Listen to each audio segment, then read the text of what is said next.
Bonjour à toutes et à tous, il est 8 heures. Bienvenue au Crypto Café, là où l'info éco, la macro et les cryptos se croisent chaque matin. Un peu de vert, ça reprend un peu des couleurs après l'hésitation d'hier.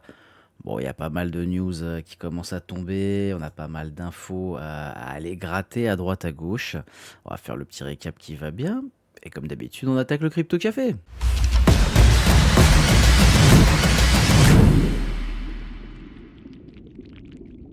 Allez, comme d'habitude, on attaque avec le crypto Fear and Greed Index qui est à 56 ce matin. On est très très proche de rentrer dans l'euphorie. Et on est quand même vite passé de la peur à l'euphorie, hein. On va pas se mentir. On est passé très très vite, hein. Après une très très longue accumulation dans cette peur. Ça pète un peu. Et là, tout le monde a oublié. J'aime pas ça. Ouais, je sais, mais j'aime pas ça. C'est comme ça. Côté des ETF Bitcoin, 166 millions qui sont rentrés et 58 qui sont rentrés sur les ETF Ethereum, total de 224 millions. Ça fait quand même pas mal d'entrées pour cette semaine. C'est plutôt sympatoche. C'est plutôt sympatoche de voir un peu d'argent rentrer. C'est toujours pas les volumes qu'on attend, bien évidemment, mais ça fait pas de mal. La Bitcoin dominance qui est à 59,1%, Ethereum à 11,2%, les autres à 29,7%. Ça reprend légèrement, hein, un peu dans tous les sens, ça fait plaisir. On peut voir cette belle montée pour le mois d'avril. Un mois d'avril pour le moment bien vert. Attention au mois de mai. Let's see, on va pas commencer à trop pleurer. Ça devrait le faire. Allez, côté du prix des cryptos, ce matin, on a Bitcoin qui a dépassé les 75 000. On est à 75 100 $. On prend un petit pour 150. Tout va bien de ce côté-là. Ethereum à 2359 $. On a pris 8% sur la semaine. Très très belle perf de notre ami Ethereum. Allez, qu'est-ce qu'on a de sympatoche? Ça, tout ça, on s'en fout. C'est pas ce qui nous intéresse vraiment. Crypto Clébar qui prend 3,4%. On a Hyperliquid qui prend quasiment 4%. On a 45 $. Il a pris 17,60% sur la semaine. On en a encore parlé en live. J'attends des très très belles targets dessus. Et oui, oui, forcément, je pense qu'il y aura des calls hein, dessus. Pour l'instant, soyons patients. Si vous n'avez pas pris alors que ça fait que des mois qu'on en parle, à un moment donné, il faut se poser les bonnes questions aussi. Ça va le faire. Ada Cardano qui est 24 centimes, toujours quasiment 25 centimes, 4%. Il n'a pas envie de vouloir décoller celui-là. À un moment donné, il faudra qu'il décolle un petit peu, que les gens puissent en sortir. Ah, il faut le dire, hein. Chainlink qui est à 9 $. Rien de fou furieux de ce côté-là. Zec, lui, qui perd 3% quand même. Il a pris 7% sur la semaine. Bon, on est toujours à 340 $. Il avait fait une très très belle montée. Maintenant, il faut corriger un petit peu, bien évidemment, si on veut pouvoir repartir plus tard. C'est pareil, normal. Le dinosaure Litecoin qui prend un 2,60%. On s'en fout un peu. Sui, mon ami, on en a parlé hier en live aussi. Bon, c'est pas mon plus gros portefeuille, bien évidemment, mais qui revient se toucher, faire copain-copain avec le dollar symbolique. Est-ce qu'il va le dépasser? On verra, ladies and gentlemen. Raves DAO qui perd 11%. Bon, vivement qu'il se pète la gueule, lui, parce que sur une journée, le machin, il varie d'1 milliard de capitalisation. À un moment donné, il faut arrêter les conneries.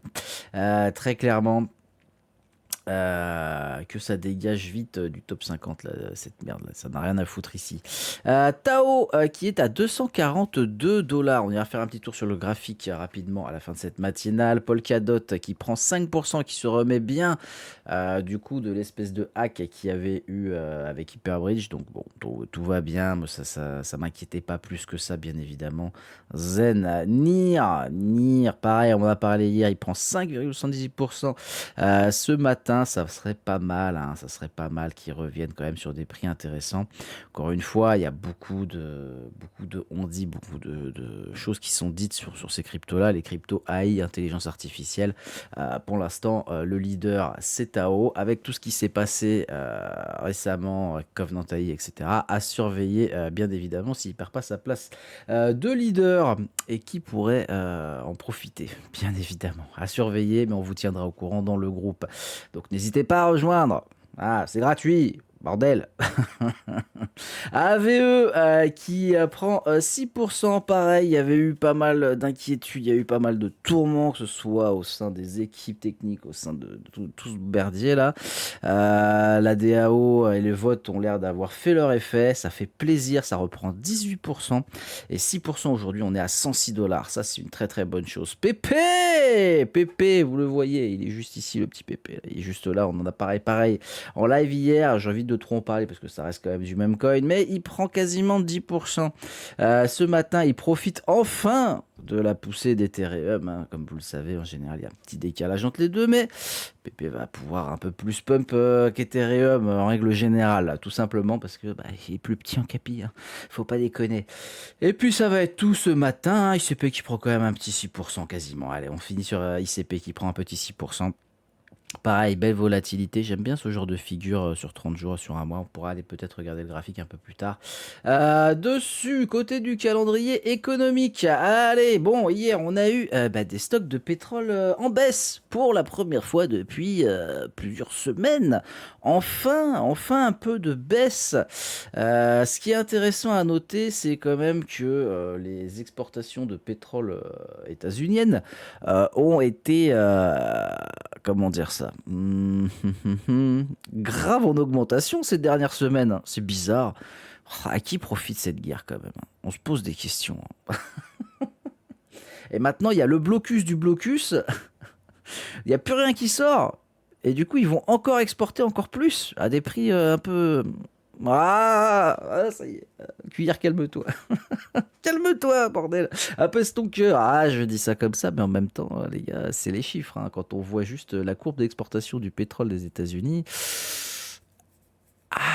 il y a quand même pas mal de questions à se poser. Bon, sinon aujourd'hui à 14h30, on aura l'indice manufacturier de la fête de Philly et les inscriptions hebdo au chômage. On va voir ce que ça va dire, ça va être très intéressant. Regardez le PIB annuel chinois, donc le premier trimestre qui est en augmentation à 5%. La Chine qui pousse, hein. Ils prennent des îles comme ça, ils construisent des îles encore plus rapidement. Ils te posent des bases militaires dessus en mode c'est chez nous. Je dis ça comme ça, je dis rien. On verra ce que ça dira aussi le débrief de la visite de la délégation taïwanaise, l'opposition du gouvernement actuellement à Taïwan, parce que ça, personne ne regarde. Mais est-ce qu'on pourrait bientôt... On verra, attention, quand je dis bientôt, ça peut prendre du temps. Est-ce qu'on pourrait commencer à parler de Taïwan qui repasse sous tutelle chinoise? Ça va pas faire plaisir à certains. C'est à surveiller très clairement. Allez, côté des news un petit peu, bon, allez, on va en parler rapidement. On est le 16 avril, donc il reste... Si ma mémoire est bonne, c'est jusqu'au 29 avril, donc il reste un peu moins de 13 jours. Voilà, il reste 13 jours à Trump pour parler au Congrès, puisque vous savez qu'aux États-Unis, quand un président déclenche une opération, une guerre ou quoi, ok, alors attention, le mot guerre n'a pas vraiment été dit, ça n'a pas vraiment été officialisé entre guillemets. C'en est une, hein. Le président a 60 jours pour expliquer au Congrès pourquoi, comment, qu'est-ce qui se passe, etc. C'est le Congrès qui valide. On arrive bientôt à la fin de ces jours, voilà, de ces 60 jours. Il faut savoir que ça peut être repoussé encore de 30 jours pour permettre un retrait des troupes, etc. etc. Oula, Cuillère, t'es en train de parler de retrait des troupes des États-Unis? Écoutez, si on suit la loi, hein, qui date quand même de la loi du Vietnam, c'est suite au Vietnam. C'est la Powers Act de mémoire, Power Warway Act ou un truc comme ça. En gros, comment ça pourrait se passer? Le 29 avril, hasard le 29 avril, de jour du compte-rendu de la Fed et de la non-baisse des taux.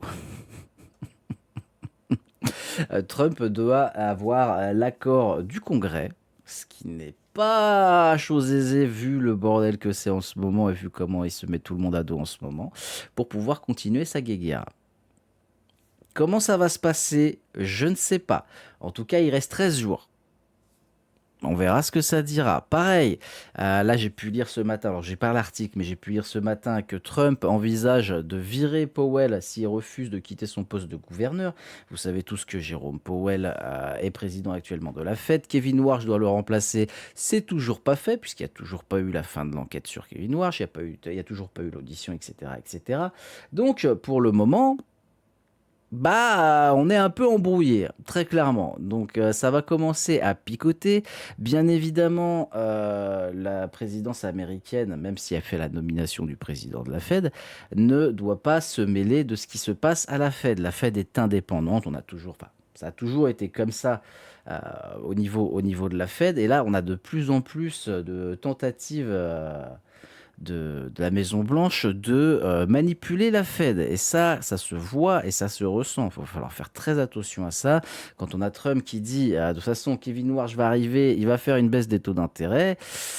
Attention, attention, hein, je vais pas vous mentir, hein. Si ça se passe comme ça, que on a un Kevin Warsh qui arrive mi-mai, qu'en juin, Kevin Warsh, envers et contre tous les résultats économiques, envers et contre tout ce qui s'est passé ce dernier mois, dit j'en ai rien à foutre, j'annonce une baisse des taux, oui, on va avoir un up massif.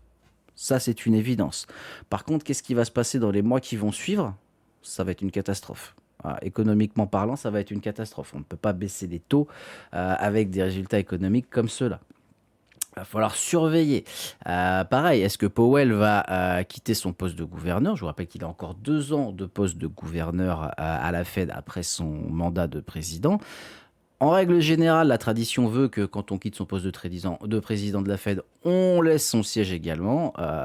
Powell pourrait rompre avec cette tradition. Ça va être à surveiller, ça va être à surveiller, ça va beaucoup bouger du côté politique des États-Unis, du côté économique des États-Unis. Donc, qu'est-ce qui va se passer pour le dollar? Je pense qu'on arrive vraiment dans la zone de turbulence fort, fort, fort, fort, fort. Donc, à surveiller, ladies and gentlemen. Ensuite, allez, on a fait un petit tour quand même du côté du Bitcoin coin ce matin. Donc, il y a pas mal push, c'est pas mal. On regarde le CME. Oui, vous savez que j'aime bien regarder le CME. Pourquoi j'ai laissé cette zone-là? Parce que je pense que ça va être une zone très intéressante à récupérer plus tard. On a toujours ces deux petits caps en H4 et qu'est-ce qu'on voit? On voit qu'on a pris quand même très légèrement, hein, très très légèrement ce petit plus haut. On le valide pas en clôture. Alors attendez, on va regarder si ma mémoire est bonne. J'avais dit qu'on ne le clôturait pas. Tac, tac, bougie, bougie, bougie. 74 415. 74 405. Non, on le clôture pas. Non, non, non, non, non, on n'est pas au-dessus. Donc c'est assez ennuyeux. Est-ce qu'on pourrait aller chercher un peu plus haut là? Peut-être plus tard. Ça serait bien qu'on aille chercher plus haut rapidement si on veut vraiment avoir une tendance. Pareil, hein, on a toujours cette petite tendance-là, etc. On va me dire, oui, mais alors sur le RSI, elle est déjà cassée, etc., etc. Oui, il faudra qu'il y ait un retest pour qu'on aille chercher peut-être plus haut. Enfin, chercher peut-être ces 78 000. Si on va les chercher, là, on arrive vraiment dans la fameuse zone de turbulence que je vous disais. Pensez donc 29 avril. Bizarrement, il y a beaucoup de choses qui se passent le 29 avril. Comme je vous ai dit, ça sera mercredi. On sera ici. Et vous savez ce qu'on va faire? On va faire un truc très simple qui est cette ligne verticale. Voilà, parce que je pense que cette ligne verticale, elle va faire... il va se passer des choses à partir de ce moment-là. Quoi? Je ne sais pas, mais il va s'en passer. Très clairement. Allez, côté de l'US Oil, un petit peu rapidement quand même, et après on a un petit tirage à faire. Écoutez, on va même pas y rester très longtemps, hein, voilà. Cette petite boîte, ce petit carré, ce petit rectangle, appelez-le comme vous voulez, qui fait parfaitement son œuvre, encore une fois. Ça fait, ça fait quasiment 2 mois maintenant qu'on l'a. 1 mois et demi, allez, 1 mois et demi qu'on l'a.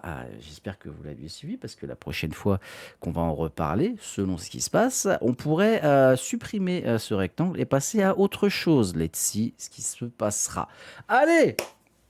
On attaque. Hier, on a fait on a fait des petits giveaways sur le live qui a duré un petit moment quand même. On attaque les petits giveaways qui restent. Il n'y a pas beaucoup de personnes qui ont participé, mais c'est pas grave. Plus on est de fous, plus on rit. Allez, c'est parti, ladies and gentlemen. Qui va gagner? 57 Kevin qui s'est abonné hier, si ma mémoire est bonne en plus, qui est tout nouveau sur la chaîne. Félicitations à toi. Félicitations à toi, mec. Je vais t'envoyer un petit message ce matin. Tu viens de passer dans la matinale. Et puis, bah, si vous voulez pouvoir participer au prochain giveaway, bien évidemment, eh ben, il faut rejoindre le groupe. Kevin, tu viens de gagner un bonus de 100 balles pour aller trader sur Bitfinex, tout simplement. Allez, c'est tout pour moi ce matin. Je vous souhaite à toutes et à tous une excellente journée. On profite pareil. Je pense qu'il va faire beau aujourd'hui. Ça va être encore sympa et on fait attention sur les marchés. On arrive sur des points hauts, très hauts sur le traditionnel. La bise!